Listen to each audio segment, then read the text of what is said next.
നമസ്കാരം. Fast cricket വാർത്തയുടെ പുതിയ വീഡിയോയിലേക്ക് എല്ലാവർക്കും സ്വാഗതം.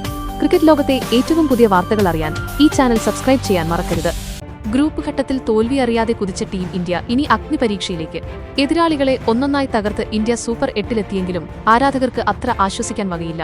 കാരണം വലിയ ചില ആശങ്കകൾ ടീമിനെ തുറച്ചു നോക്കുന്നുണ്ട്. ഓപ്പണിംഗിലെ പതർച്ചയും സ്പിന്നിനു മുന്നിലെ വട്ടം കറങ്ങലും ഇന്ത്യയെ ചതിക്കുമോ? കിരീടം നിലനിർത്താൻ ഇന്ത്യക്ക് ഇനി എന്ത് മാറ്റങ്ങളാണ് വരുത്തേണ്ടത്? T20 ലോകകപ്പിൽ ഗ്രൂപ്പ് ഘട്ടത്തിലെ 4 മത്സരങ്ങളും ജയിച്ച് അപരാജിത റെക്കോർഡ് കാത്തുസൂക്ഷിച്ചിരിക്കുകയാണ് ടീം ഇന്ത്യ. പക്ഷേ ഇനിയാണ് സൂര്യകുമാർ യാദവിന്റെയും സംഘത്തിന്റെയും അഗ്നിപരീക്ഷ തുടങ്ങുന്നത്. ഇനിയുള്ള പോരാട്ടങ്ങളായിരിക്കും ഇന്ത്യൻ ടീം കിരീടം നിലനിർത്തുമോ ഇല്ലയോ എന്ന് തീരുമാനിക്കുക. കടുപ്പമേറിയ 3 സൂപ്പർ 8 മത്സരങ്ങളും അതിനുശേഷം സെമി ഫൈനലും തുടർന്ന് ഫൈനലുമാണ് ഇനി ഇന്ത്യയ്ക്കു മുന്നിലുള്ളത്. ടീമിനി അരയും തലയും മുറുക്കി പോരിനിറങ്ങേണ്ടത് ഇനിയാണ്. ചെറിയൊരു പിഴവിനു പോലും ഇനി സ്കോപ്പില്ല. 2024-ലെ അവസാനത്തെ ലോകകപ്പിലേതുപോലെ ഏറ്റവും മികച്ച പ്രകടനം പുറത്തെടുക്കാനായാൽ മാത്രമേ ഇന്ത്യ കിരീടം മോഹിക്കേണ്ടതുള്ളൂ. പക്ഷേ ഗ്രൂപ്പ് ഘട്ടത്തിലെ പ്രകടനം അത്ര വലിയ പ്രതീക്ഷകളല്ല നൽകുന്നത്.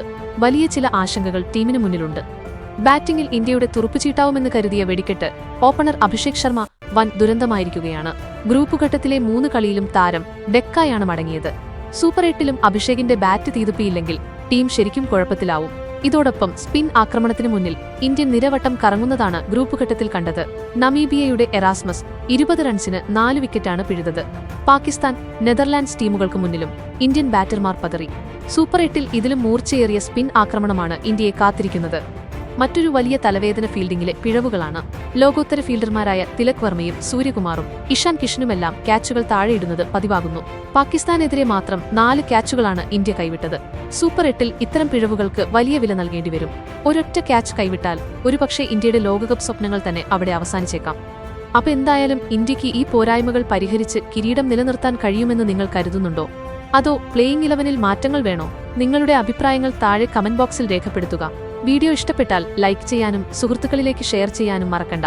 ഇതുപോലുള്ള കൂടുതൽ ക്രിക്കറ്റ് വിശേഷങ്ങൾക്കായി നമ്മുടെ ചാനൽ ഇപ്പോൾ തന്നെ സബ്സ്ക്രൈബ് ചെയ്യൂ. അടുത്ത വീഡിയോയുമായി ഉടൻ വരാം.